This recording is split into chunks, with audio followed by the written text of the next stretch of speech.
Do we have technical problems? I cannot hear anything.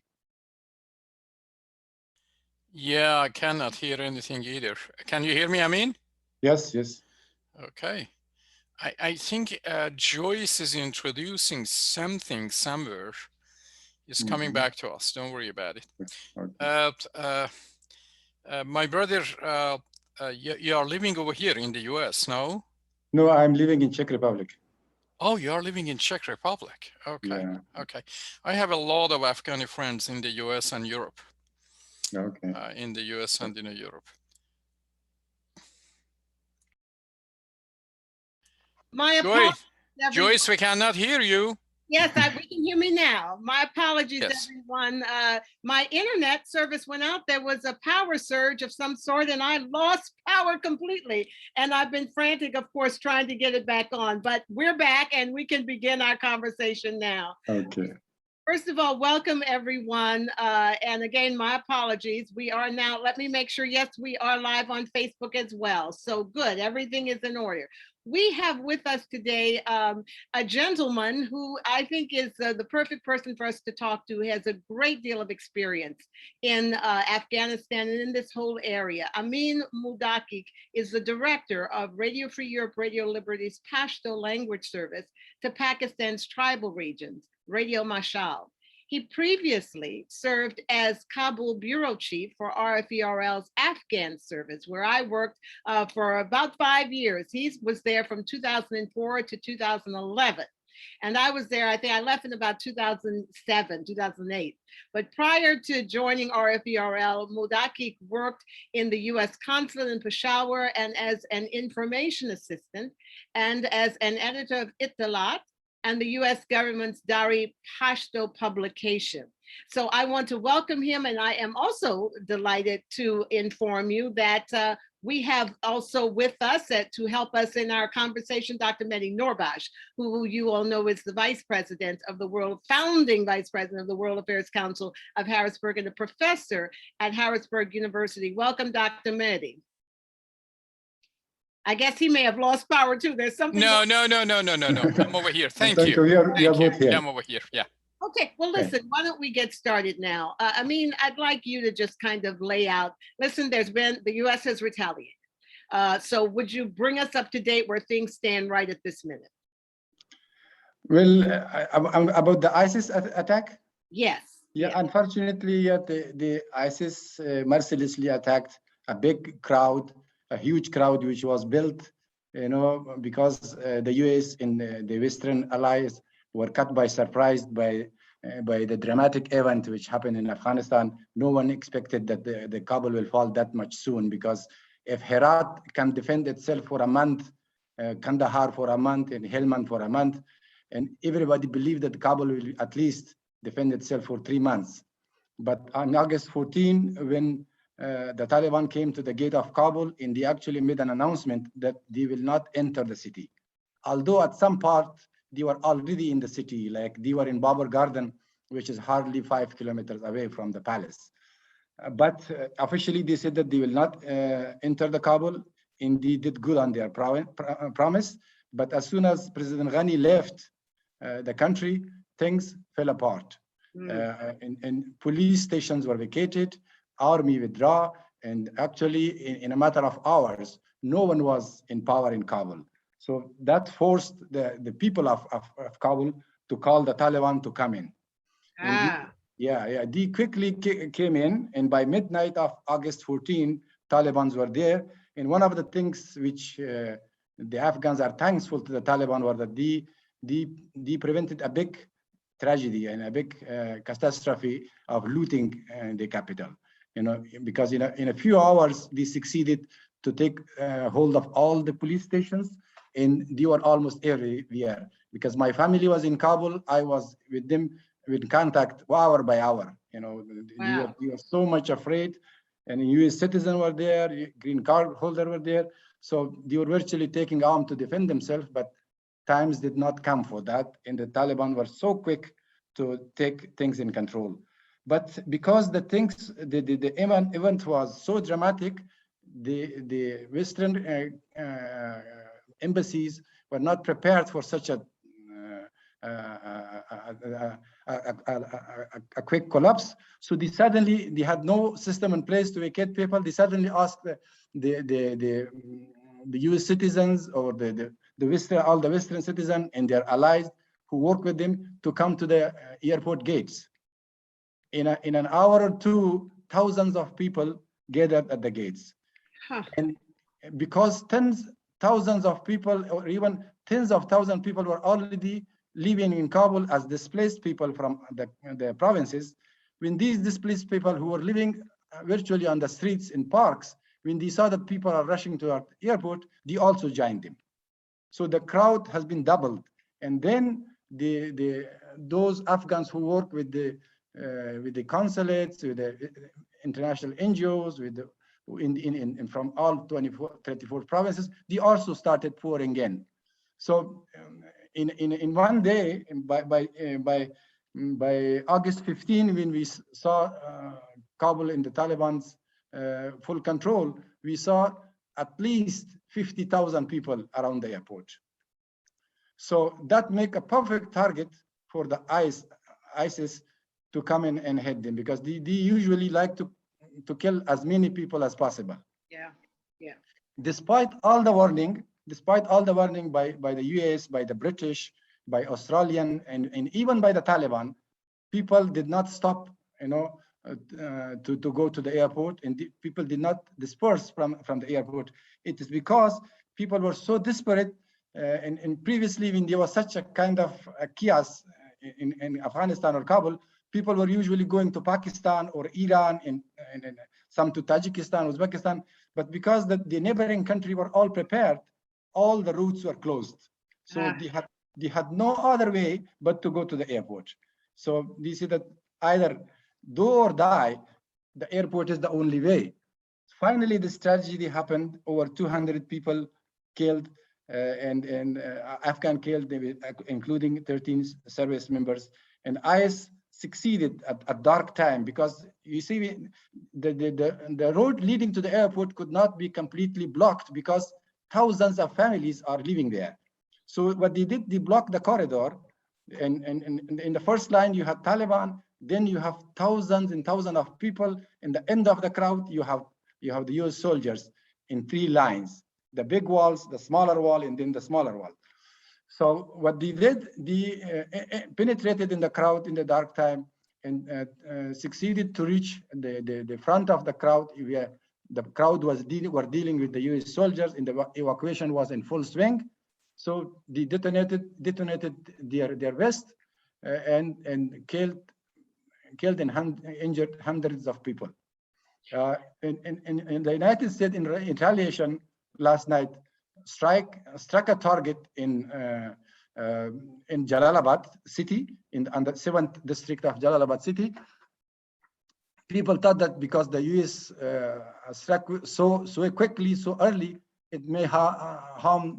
It may not be a correct target, or some innocent people may have been killed.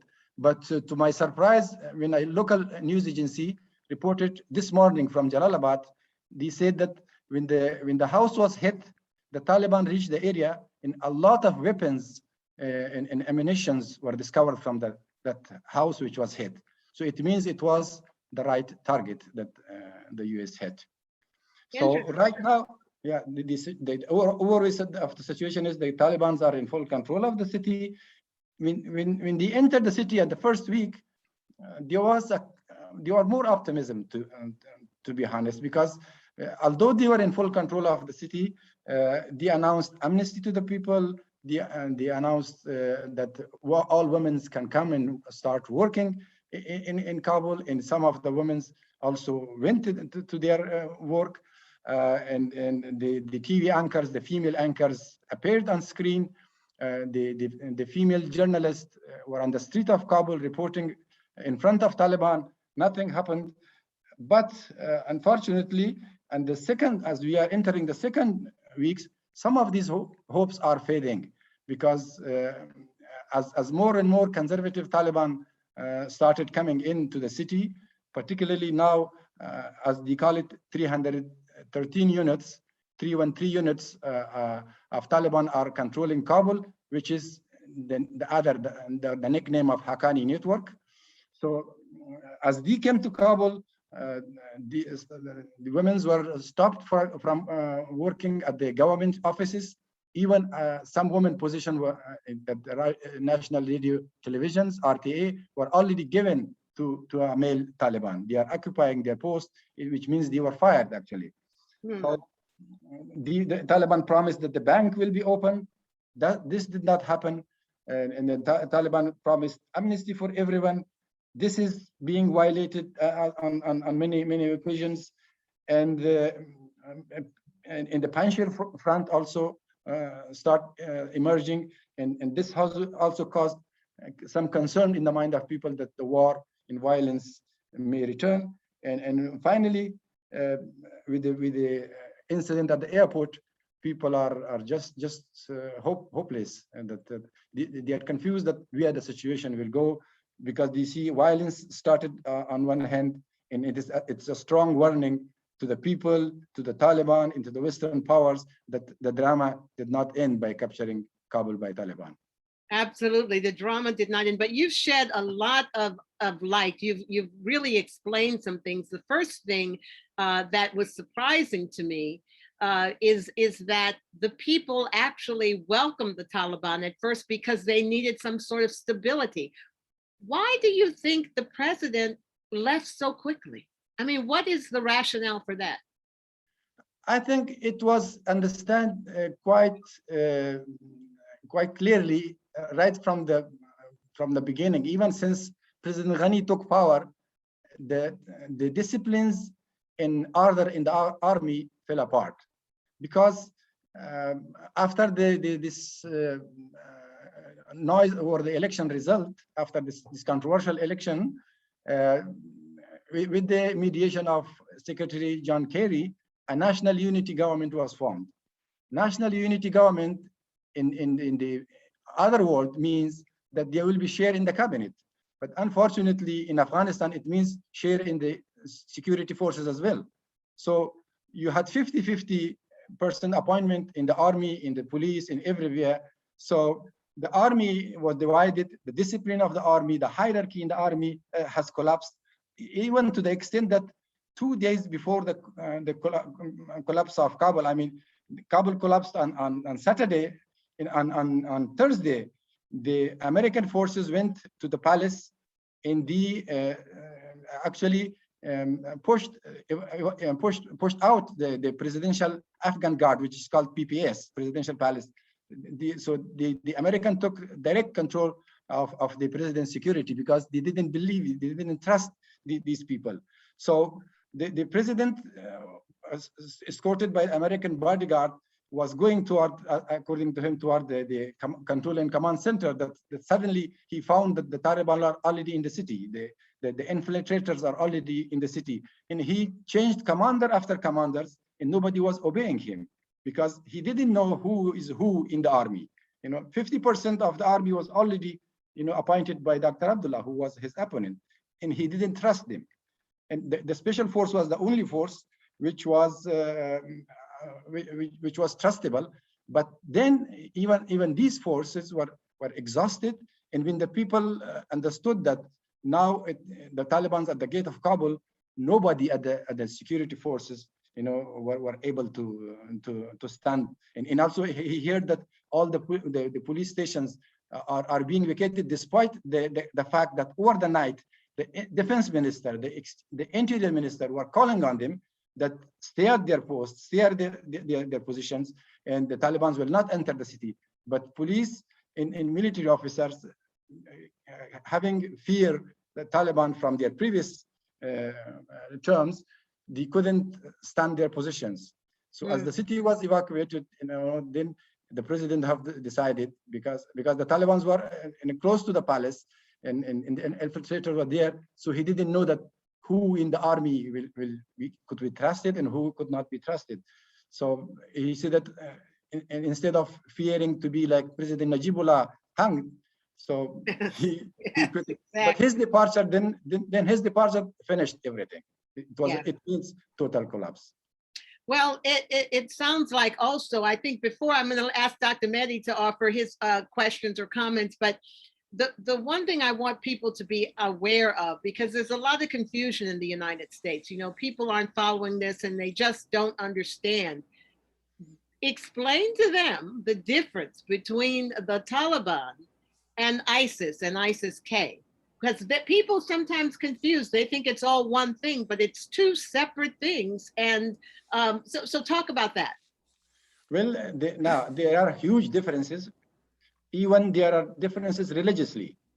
Taliban are following Hanafi sect of Islam, and all of the ISIS are Wahhabis. They are following this Wahhabi sect, and they are or Salafi, what they call it. They even have do not have common interpretation of Islam, and they fought together very, very bloody battle. I mean, first ISIS emerged in 2015 in Nangarhar and Kunar, and then expanded toward northern Afghanistan in Faryab, in Jozjan, in Saripol. Taliban were the first force to fight them. And then the Afghan forces and the international community, you know, started fighting them from one side and the Taliban from the other side. They fought furious battle among themselves.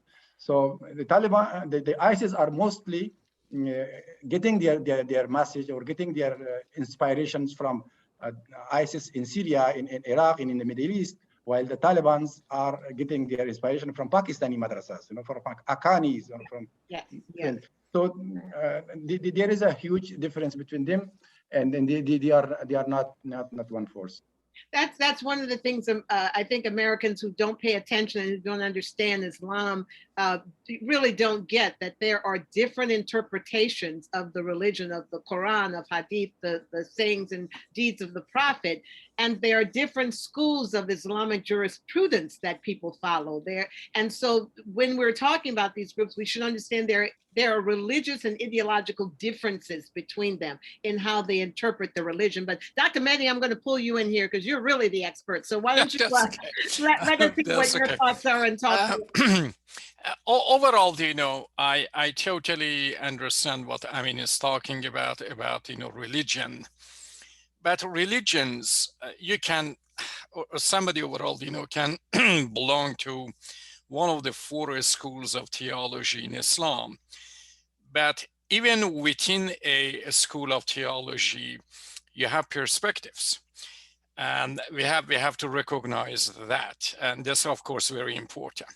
In my understanding, there is not that much of a difference in terms of the theology, in terms of way of looking at, you know, Islam between ISIS and Taliban. It is not really that much. You know that, you know, the strict code of whatever religious conduct that Taliban in the previous experience have shown in Afghanistan is not really that much different from, you know, what ISIS believed in Iraq, or for example in Syria. Now, of course, Taliban came back and a little bit knows that the international pressure of course is tremendous. The Saudis, as a backers of Taliban at the moment, financially and otherwise, and the Arab states are very much pushing Taliban at the moment that you have to be a little bit, you know, more moderate compared to before. But in my understanding, Taliban is Taliban. Taliban is a type of organization that cannot run Afghanistan. They don't have any experience in government. Yes, they can, you know, pick up arms. They can, you know, secure, you know, someplace, as, you know, as Amin, you know, was talking about. But Taliban overall it doesn't have a modern mentality in running a country. You know that in the last couple of days, there is an approach from Taliban to the Turkish government to come and, you know, safeguard the airport in Kabul. They cannot, because even, you know, with gun and ammunition, if you don't have the knowledge of security, you cannot, you know, secure a place. Securing a place needs overall, you know, science and knowledge. And as all of us know, is very different from picking up arm and just killing your enemies or your opposition or so on. So let's let him address that, because you've raised some extraordinarily important points here. The first is, I mean, I'm a little confused too, I mean, because the Wahhabis and the Salafis were associated with Saudi Arabia. But Saudi Arabia is supporting the Taliban. So when we're looking at this, we're really, really confused. And now Dr. Mehdi is saying there really isn't that much difference. But as on the ground with the Afghans, what difference do you see? Joyce, can I add something else over here too? A lot of people, now that Taliban came back, they are relaxed. The previous government was very corrupt. What Ashraf Ghani did, and overall, the idea of ethnic cleansing now that is taking place with Taliban, they are Pashtuns. And they are against, of course, Tajik, they are against, of course, Hazara, they are against... but Dr. Mehdi, you're getting into a lot of stuff. Let's keep it focused on, right? Okay. We'll what I'm saying, I don't want anybody to relax on Taliban unless there is a negotiation. Sure, Dr. Mehdi, we're going too far. Let's get, for the clarity of our readers, I know you're all into this. Let's let Amin address this issue of it on the ground. Is there a practical difference when you're seeing it between the governance or the control of Taliban and the control of ISIS? Well, first of all, the ISIS and Taliban are not there to fight an ideological battle. They are being used as a tools by different powers to achieve their own behind-the-scene objectives. Like the Taliban are used by the regional intelligence, and the Wahhabis are used by the Saudi. But coming to the religion, yes, because I myself, as a master of Islamic law, there are differences. Particularly the Hanafi, the Afghan Taliban are 100% Hanafis. Even comparing to Malikis and Hanbalis, to which the Salafis are close, the Hanafis are moderate. Like, for example, if somebody leave Islam, the Salafi says kill them immediately, but Hanafi says no. Talk to them, and negotiate with them to come back, and even imprison him, and things like this. So, and even from religious point of view, because of this harsh religious interpretation of Salafis, the Salafis says that all the Taliban who are following Hanafis, they are non-Muslim, they are apostate. So they don't believe that the Taliban are Muslim. So they think that it is allowed for them to kill the Taliban because they are not Muslim. They are destroying Islam according to Salafis. So religiously there are differences when you go to the conduct, and also politically there are big differences. But the differences being intensified as they are now in different camps. So I see. Different camps representing different political interests. Yes, right? Exactly. Okay. Exactly. And Dr. Mehdi also brought up another question that we really have to address. He's very knowledgeable about this. Can they govern? I mean, we've got now two forces there on the ground. We've got ISIS and we've got Taliban. It sounds like we prefer Taliban because Taliban might be more willing to negotiate and to talk and not to take up arms. But can they govern? No, not at all. I mean, over the 2 weeks, we have got a lot of indications the Taliban are having a hard time to govern Afghanistan. If they were able to govern, they would have already announced their government. Because they cannot govern the government, so they are shuttling, between Kabul and Kandahar to find a way. Like Muradar, after having intense discussions in Kabul with different faction of Taliban. There are a big rivalry now between Mullah Yaqub, the son of Mullah Umar, who is representing Kandahari Taliban. Mullah Omar, yes, we remember him. Yes. So his son Mullah Yaqub is now one deputy of a few deputies. And then we have Sirajuddin, the son of Haqqani, who is representing the Taliban of the eastern Afghanistan. So we've got splits within the Taliban. There is a huge, now I would not call it split, but blocks. blocks, who all want to grab power. Like the Kabul is now in the hand of the Haqqanis, not in the hand of Kandaharis. In the Kandahari leaders like Mullah brothers, they often complain that they cannot leave the palace, they cannot have free moment until the Haqqanis allow them. Because the Haqqanis came from Pakistan, they are more disciplined, they have uniforms, they have this commando style, uniform. So they were put in place just because people understand that Taliban has a disciplined and uniform forces. And in Mullah brother, after intense negotiation with the Taliban factions and with the Afghan elders, he left for Kandahar yesterday to get approval from Mullah Hibatullah and other Taliban elders who are believed to be in Kandahar or close to Kandahar. So who's going to ultimately make the decision? Is there a lawyer jirga that will come together, a governing body that will come together? Who are these elders that will actually make the decision on who's going to be in charge? I think they are first doing the discussion and they take the proposal.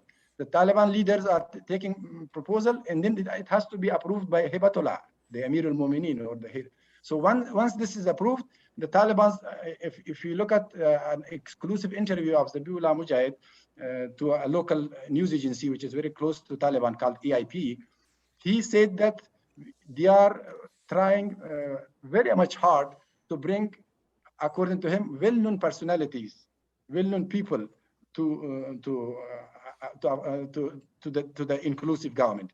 Even they say that our next foreign minister should be someone who know the words and who is well known to the world.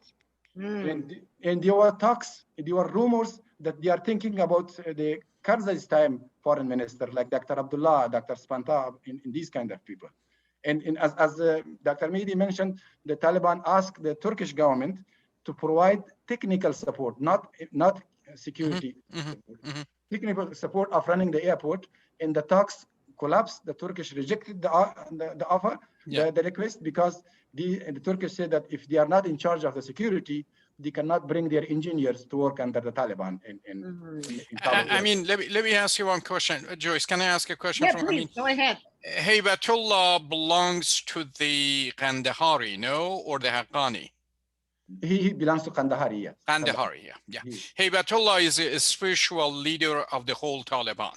Yes. Hibatullah, would you say it so that Hibatullah, right? Hibatullah is the spiritual. So all of them, he would have control like an Ayatollah in Iran, right? Yes, absolutely. Yeah. But as Amin said, yes, Hibatullah is a leader, but Haqqani group has a predominance in terms of the rigidity, in terms of imposing some will over the Taliban, because they are much more organized. They are coming from Pakistan, and this is overall the reality. I want to add something over here. I am following the negotiation between Abdullah Karzai and the Taliban.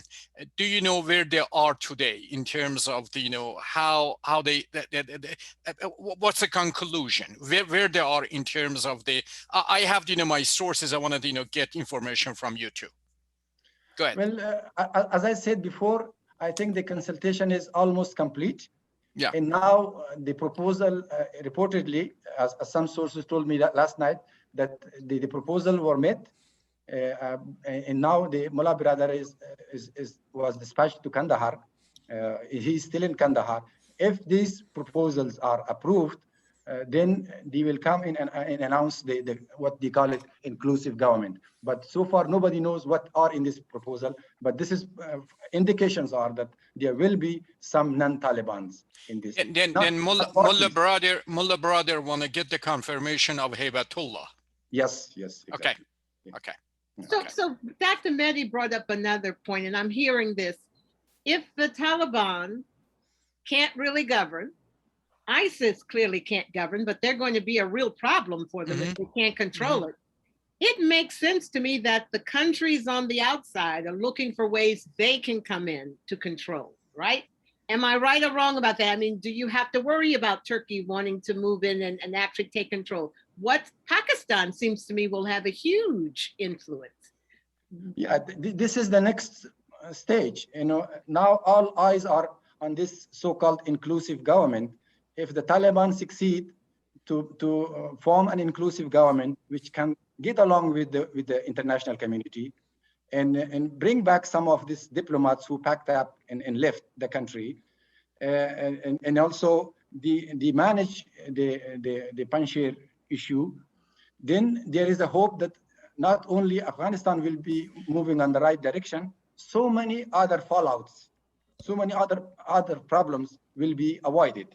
Like, for example, if this did not happen, if the Taliban established their pure government, despite the fact that they will fail in running the government, the international community will recognize the opposition, which is the Panjshir front. Either they are in Panjshir or top on the mountains. And if that happens, the other problem will be the ISIS will come back, and the Taliban will not be able to fight in two fronts with the Panjshir and with the ISIS. And the other fallout will be the warlord will come back, and the proxy war between regional power will start. As you say, that Pakistan will come from one side. If they see that Pakistan is in control, Iran, Tajikistan, Russia, India, they will not sit silent. So right. As a result of which, the proxy war will start it in at least, not last but not the least, the opium cultivation will be again on rise. So the country will fall apart, and this is the situation that no one wanted. So the best scenario will be the West and the Taliban should come together with a minimum expectation for the time being. I mean, can I add, Amin, can I add something over here, and you correct me if I'm wrong. Overall, the Panjshir and Ahmad Massoud is backed by Tajikistan because they are Tajik. Yes. And there are other forces in the Muslim world that they back them up because of the reputation, good reputation that that force has. And Taliban will have a very, very hard time to fight them and bring them, of course, to the fold because a lot of defected army people like Saleh and other joint forces with them, they have a lot of ammunition from what I know, because some of it, of course, came from the army. And Taliban is facing a plethora of questions and problem at that. On one side, they have the ISIS. On the other hand, they have the discrepancies and factions within, of course, Taliban. On the other hand, they have the Pakistanis, they have the Russians, they have the Turks, they have the Iranian, they have the Chinese, they have the Saudi Arabia, they have the Qataris and others, of course, inside the Afghanistan. The only option for Taliban is to negotiate. And I totally agree with you. If they do not negotiate, very much the upper hand goes to the Panjshir, and the rest of the leaders who are now negotiating, perhaps later on and in the future, they back the Panjshir and Ahmad Massoud. And definitely that is a new phase in the history, of course, of Afghanistan. The Panjshir movement is very important. And Amin, I want you to correct me. I'm talking to a lot of Afghanis. It is very important as a force because it gives leverage to negotiation. There is a force, and it can be, of course, a leverage for negotiation. And as long as Panjshir stays very strong, that is a leverage for negotiation. Do you agree with me, Amin? Yes, of course. The Taliban know this very well, that if they start fighting them, there will be support to them. Although they realize that Panjshir is unprecedentedly in a bad strategic situation right now. I mean, because unlike before, all the gates of Panjshir are now with the Taliban. And keeping in view the small geographic location of Panjshir, it is very hard for them to fight a long war in the settled area. So if the war started, which seems so, because today Taliban said that their forces moved in to some degree inside Panjshir, and they did not face any resistance. And Ahmad Massoud know this very well, that even supplying these forces for food supply for this will be extremely difficult. We should remember that even during the Soviet time, and even during the first Taliban takeover, Badakhshan was with Masood's allies, Najmuddin Wasiq, in the Mawarai Kukcha, in this small island, all the way to our Tajik border, it was controlled by Masood. So now Mawarai Kukcha is gone. The Badakhshan, which controlled the mouth of the very end mouth of Panjshir, the rear of Panjshir, is with the Taliban. And the Talibans are different this time because they have a lot of local Panjshiris, they have a lot of local Badakhshis, they have a lot of local Takharis. So for them, it will be very, very difficult, despite having all of these advanced weapons, to resist. But they have a choice to go to the mountains. And the Taliban cannot go and follow in the mountain. As long as there is something called resistance, the Taliban, it will be a headache for the Taliban. It will be difficult for them. And on the other hand, ISIS, thousands of ISIS guerrilla are waiting for such a moment that the Taliban get engaged in one war, and then they jump in and start. Al-Qaeda is waiting for such a moment. And apart from that, if the Taliban lose the support of international community, they will face a national resistance. There was a demonstration in Kabul today. People were asking for their money. And the Taliban cannot open the banks because they know that if they open the banks, all the money will be gone in a few days. And part of the money, close to about $9 billion, is sanctioned. It's just, these are assets, but they have some foreign exchange reserve. Now, I mean, when you said the money would be gone in a few days, where is it going to go? Who's going to take it? Because there are hundreds of thousands of government officials have their salaries. They will come and rush and take out all of their belongings. Okay. Also, people who are non-government people who have saving, they will take the money and escape abroad. I see. They do not leave, Joyce, they do not leave any money in the banks because the security is not over there. What Amin is talking about. When the future is unpredictable, people prefer to get their money out. Let me do this now. Let me bring in some of our readers, our people, our audience. Paul, who's great. He's actually in Pittsburgh, is joining us, and he says the fact that elements of the Taliban released members of their sworn enemy ISIS-K from prisons as they swept across Afghanistan shows they weren't even in control of their own units to perform in their best interests. Is that correct, Amin? No, most of the ISIS-K who were captured in Nangarhar last year were in Bagram base jail. And Bagram jail is within the perimeter of the Bagram airport. So when the Taliban captured the airport, actually handed over to them peacefully, the jail was in their hands. So they went there, and one by one they released the Taliban prisoners, and they kept the ISIS prisoner. Some of them were escaped, but they had a shootout on the second day, on August 16, and they were killed and injured. So they didn't just release them. So that's good. That's why we're getting a lot of wrong information. All of them, they didn't release. They are still in prison. Joyce, you are saying, good that, Taliban kept up this. So Saeed Onal, who's a member of our board, also is watching us from Facebook, and he's asking. He says, with all the smart staff and research, military power, financial strength, are the U.S. decision makers making accurate analysis of world affairs? I mean, that's a very good question. I mean, one of the issues we have here is the U.S. just bumbling along? Are we simply not aware of what's going on in Afghanistan? I mean, we're surprised that the president just left within a few days. Are we simply not getting good information? I can pick up this and then go. I think Biden made a huge mistake. Biden should have overall evacuated the American citizens first, and in a very orderly manner, the same as what they have done in Iraq or other part of the world, kept close to about 5,000 or something as a backup over there, and not rushing to come out. That was a huge mistake. Now, overall, Blinken and other, they accept the blame, but that was a blunder. That was an absolute, in my understanding, lack of understanding of the situation in Afghanistan.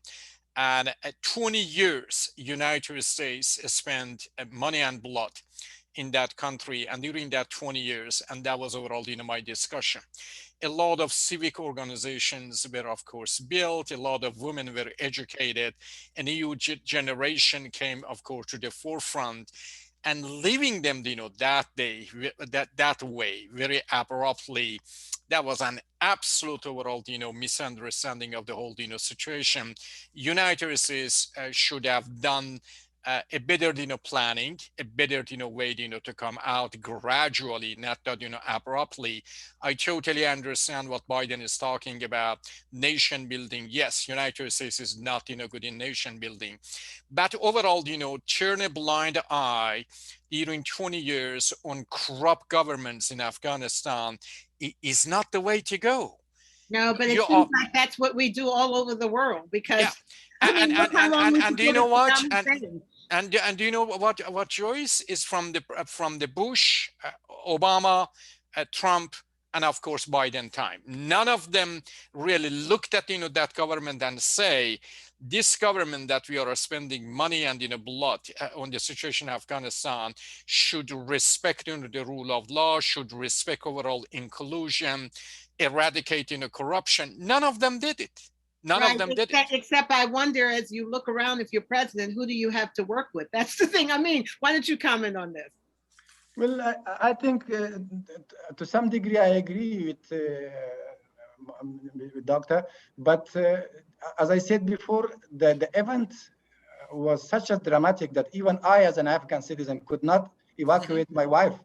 My wife was on vacation, and I could not predict when the Kabul will fall. So I changed her tickets twice, and then she said, okay, this is Afghan capital, thousands and thousands of US soldiers are there.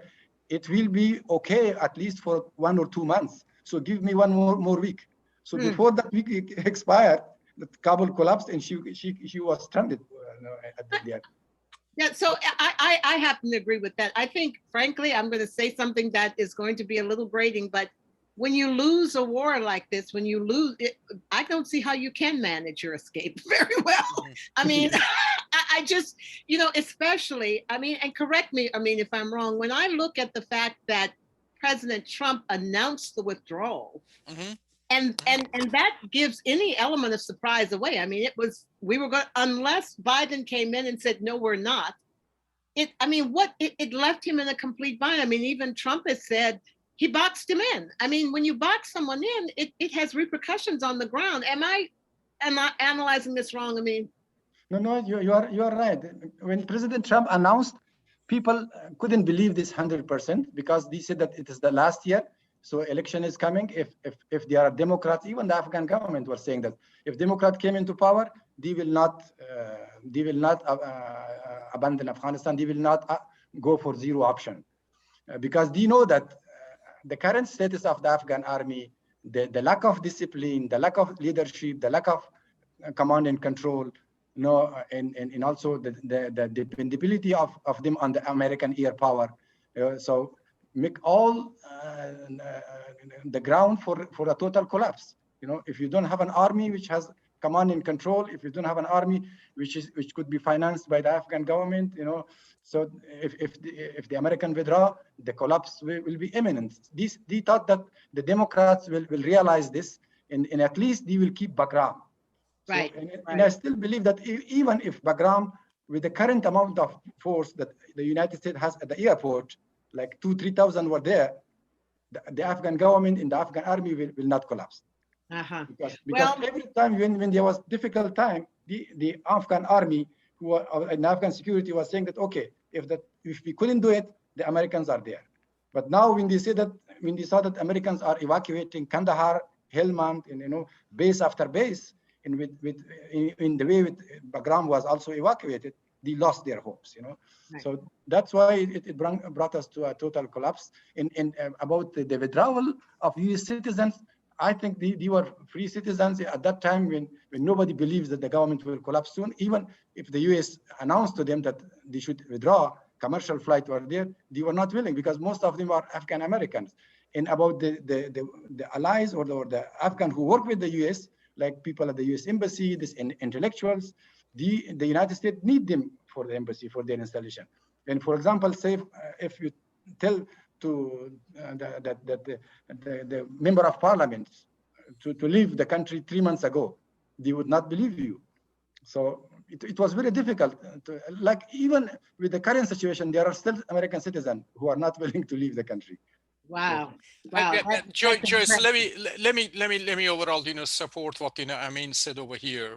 If you want to look at, what happened in Afghanistan, number one, that is what, Amin was talking about, that the United States totally decided to come out totally. And that was overall, a huge mistake. United States could stay 5,000, here and there, at least to give, to boost the morale of the Afghan army. That was number one. Number two, when that was not over there and Ashraf Ghani overall, left the country, then a lot of, soldiers, they came to the conclusion that they don't have, that support. And at the same time, what? And a corrupt, government, you know what I'm talking about? Fight for what? But see, I think that's the key right there. I mean, the fact that you don't have a government that people trust, that people can get behind. But because let me just tell you, I just don't get it why the Taliban are willing to fight. They're strong, they're disciplined, they're willing to fight for their country. But the other side that we've supported, given billions of dollars to, they're not willing to stand up and fight and to die for their freedom. I don't quite get that. It almost seems to me like we should have been with the Taliban and working with them and bringing them around, because at least they've got the guts to do something, right? I mean, but Joyce, I cannot, blame. Yes, of course, to some extent, I blame the Afghan, army, but more than that, I blame the leadership. Well, right. The leadership. They are leaving the country for what? Well, here's a question that Saeed poses, and I want us to take this up because, again, Saeed's smart. He's from the region. He's from Turkey. He says, is it possible that Afghanistan can really be under one flag? Maybe they should make separate countries. I mean, are you really able to have a unified country that everyone comes together under one government in peace? Is that possible, I mean? Well, yeah, why not? Afghanistan has been under one flag for 200 years or for 100 years at least.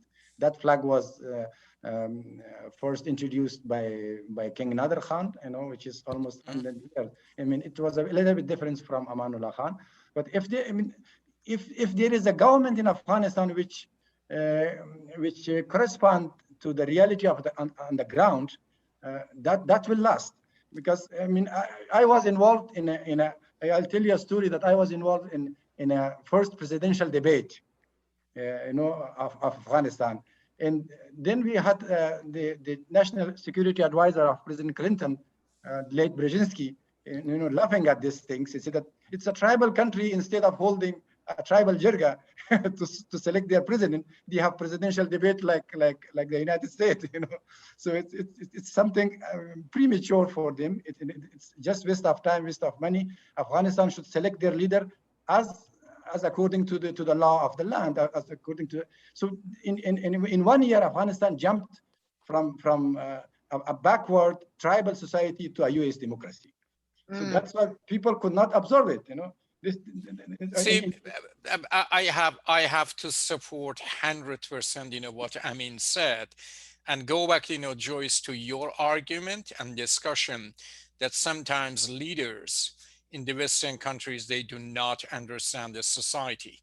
Tribal does not mean that the tribes cannot cooperate for the interest of the whole, together. I work, for example, on a country in Africa is called Botswana. That is two tribes, huge tribes in Botswana, came together. These are, of course, traditional type of, a tribal society. And for the interest of all, they collaborated, and Botswana is one of the flourishing democracies. A country, has close to about 3 million population, not really that much. But overall, when the Western, elite were looking at these societies, they were thinking that, you have to have a very individualistic society. You have to have capitalism, you have to have wealth, you have to have this, you have to that, you have to have that in order to develop, of course, a type of democratic system. They were wrong. Afghanistan in the 20 years achieved tremendously, and that overall, pains me and hurts me, and that is why I'm very critical of the Biden administration. Because if you look at, the media in Afghanistan, if you look at, Amin, you are with me for the television Tulu, and, that cadre of news and service. If you look at, for example, of the media and movie making, if you look at, for example, people who were filling the gap of trade, international trade, absolutely. And that overall, gives me a lot of pain to see that 20 years of good work by the Afghani people. Joyce, I'm talking about Afghan people. I'm not talking about anybody else. No, and they needed support. They needed absolutely. But having worked with Afghans in Radio Free Europe and all, these are very creative, intelligent, and people with a tremendous sense of culture and history. So my hat's off to. We can only wish you the best. But Amin, I'm going to ask you now to kind of, just as you're looking at things, how do you see things unfolding going forward? I mean, we're going to have to work with someone. The U.S. is going to have to figure out how to stabilize, because we just can't walk away. I mean, we can see we're still going to have to bomb somebody who bombs us. So where do you see things developing, especially as you look at the role the United States is going to have to play? I think what we will see in the future, that the Taliban will bring, will form a government in which will be included by some Afghan bureaucrats, by people who are representing different tribes. They are looking at and all the consultations are concentrated on bringing people, well-known people from different tribes. So every tribe says that, hey, Hazara has one person, Tajik has one person there, and Turkoman has, not Talibs, non-Talib. And also they are going to bring some people who can know the language of the world, who can understand, have understanding with the world, like they are talking of bringing some Karzai's former foreign minister to serve as a foreign minister in this government. Of course, they will not give power to the political parties, which are, because they think that these political parties were kind of grabbed by some specific people, like Jumbish is grabbed by Dostums, and Tajiks are by Rabbanis. So they will not. They think that these leaders are not the real representative of people of these tribes. They just come to confiscate the power, and they do not allow anyone. Like when the Jamiat party, wanted to bring their conventions and to hold their conventions, the son of former President Rabbani did not agree to that. So that's why a big chunk of Jamiat leaders, went out and formed another Jamiat under the Commander Atta. And this was one of the problems for the quick collapse of the North as well, because North was depending on the Northern Alliance, and the Northern Alliance quickly fall apart because Jamiat is now 2-3 pieces, and Dostum was sick, in Turkey. So, do you see a way that the Taliban will be able to bring in ISIS peacefully, or will it always be a war with ISIS? I think if what I am saying happens, if the Taliban succeed to bring to form an inclusive government in Afghanistan, and if the Taliban succeed to normalize even minimum to the minimum level their relation with the United States and with the international community, and if the support comes and if the engagement continues, the ISIS will be soon defeated. Taliban will not be able. The things with ISIS is that it's an important things. It doesn't have religious basis in Afghanistan. It will collapse very quickly. because Okay. in Nangarhar, in 2 months, 100 of them, were surrendered to Afghan government and to Taliban, and they were smashed. Right now, they control no territory in Afghanistan, no territory at all. They have split it to small cell, and they are attacking. But the problem is that if the Taliban are in line with the international community, then the suspected backers of IS will be disappointed, and they will not be supplied, because there is one strong rumor, it is not confirmed, that the IS in Afghanistan it is correct that they are literally belonging or connected to the IS in Daesh, but practically they are being supported by the regional intelligences, because if you see, there is a strong rumor, even there are evidences. But look at Al-Qaeda, look at Jundullah, look at the IMU, the Ansarullah. They are all in Afghanistan, but they are not capable of launching attack because they are not being supported. So now you brought up Daesh, you brought up Al-Qaeda. What is Al-Qaeda's state in Afghanistan now? I mean, and I think right now the leadership is there. There is a potential. They are there as a potential threat, but they are not a real threat right now, because they are with Taliban, but they are under control. But the problem with the IS is that people in observer believe that IS is a plan B of the regional intelligences. They keep them, like this attack was a kind of warning shot to both the United States and Taliban. They are telling the United States that, hey, if you get along with Taliban and ignore me, we have another option. And it is a warning. It is a warning shot to the Taliban that if you do not keep your promises, like you see, there are the Taliban sponsors are saying to the media again and again that the Taliban should keep their promises. I heard many times from the Taliban sponsors that the Taliban should keep their promises, or the Taliban host. So they say that if you do not keep your promises, we have another option. Wow, that's really, well, the intrigue continues. But one final question before we go, and I'll let you have some closing remarks, and Dr. Mehdi, of course. But what about women? I have to ask you about women.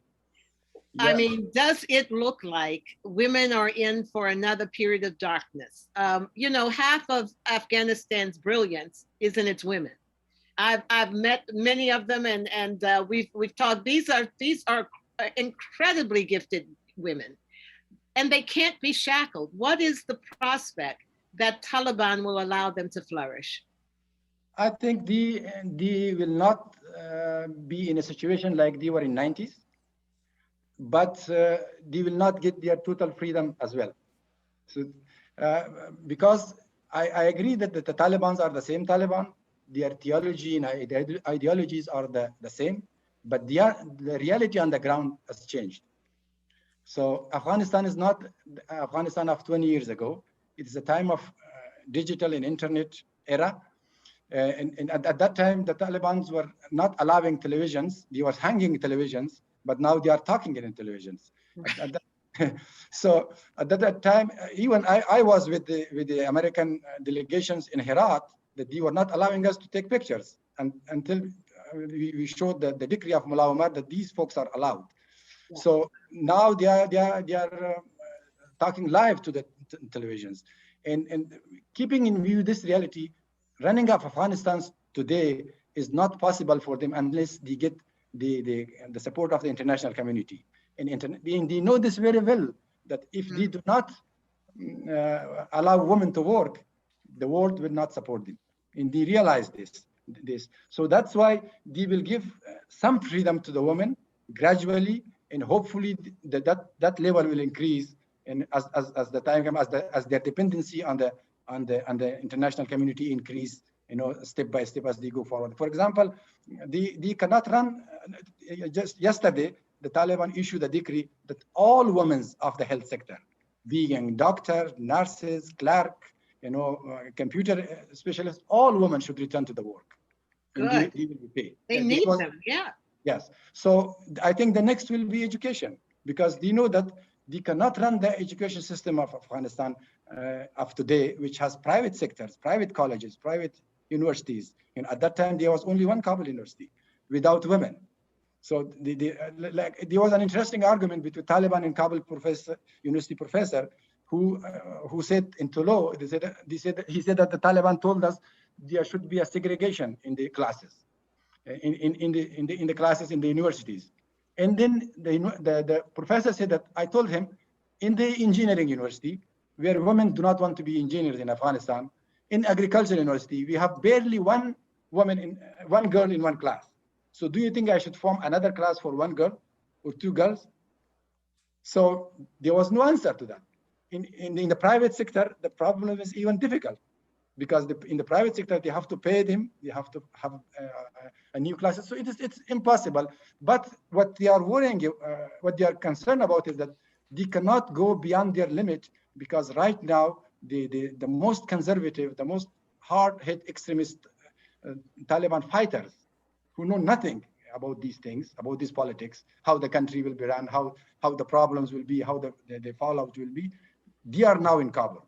There is no government, there is no kind of regular force for the control of the capital. So even the Taliban do not know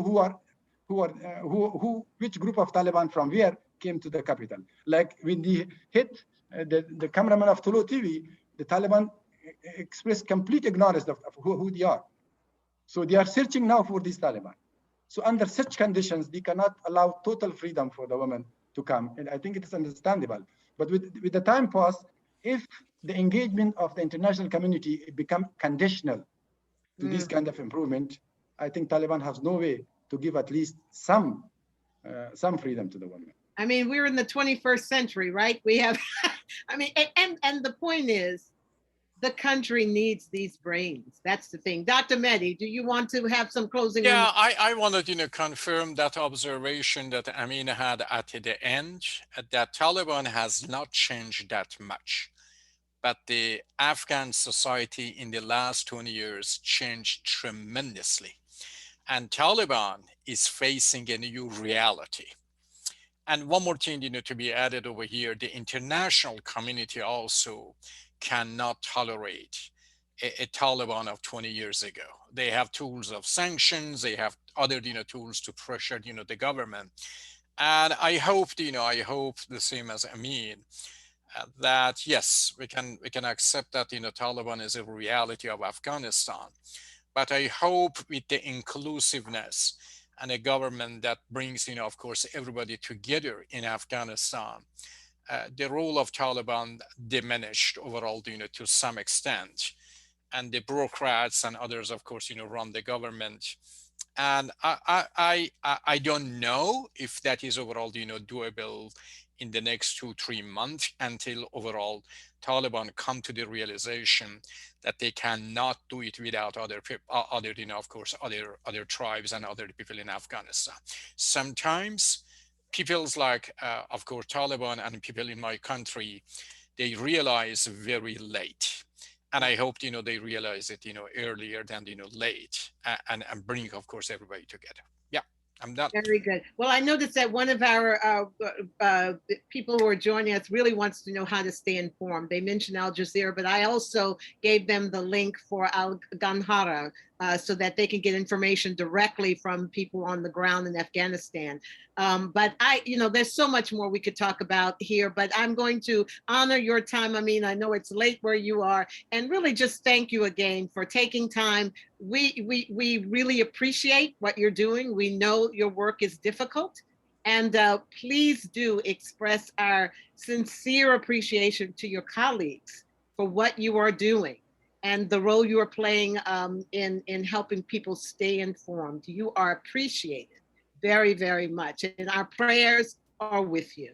All right. So enjoy the rest of your day. We hope to have you back, Amin, but greetings to everyone there. All of my former colleagues, I miss them greatly. All right. Bye-bye, everyone. Thank you for our audience. I mean, nice meeting you, my friend. It was a very, very good, good debate. Joyce, can I, say Paul and, others over here, the American media have not done a bad job. If you go to Washington Post, New York Times, Los Angeles Times, you go to some of those think tanks, like, for example, Ford Foundation, others, you know. Yeah. There are a variety of sources that you can, of course, use on Afghanistan, and very much, you will be in a good shape. You will be in a good shape. Yeah, but Okay. it's this kind of dialogue where you can really get Oh, the absolutely. nuances that really makes the difference. So thank Absolutely. you all. Enjoy the rest of Thank your you. Saturday. Appreciate Thank it. you, Thank you. Saeed, too. Bye-bye. Bye.